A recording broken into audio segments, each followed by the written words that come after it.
قبل المشاهدة، المرجو منكم دعمنا بالضغط على زر لايك واشتراك وتفعيل الجرس ليصلكم كل جديد.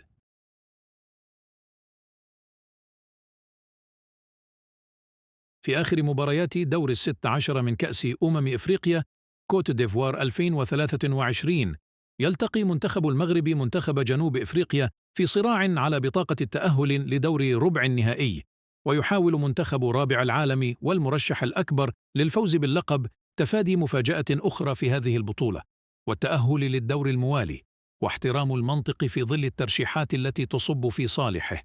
بينما يحاول منتخب البافانا إحداث مفاجأة أخرى في بطولة المفاجآت وإقصاء أكبر المرشحين لحمل كأس النسخة الحالية. منتخب المغرب تأهل متصدراً لمجموعته ب7 نقاط،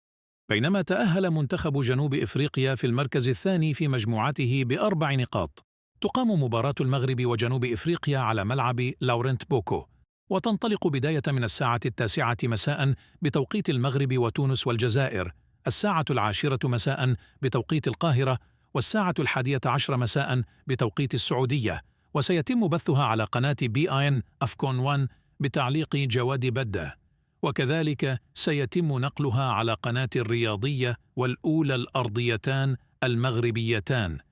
بالتوفيق لمنتخب المغرب من أجل التأهل لدور ربع النهائي.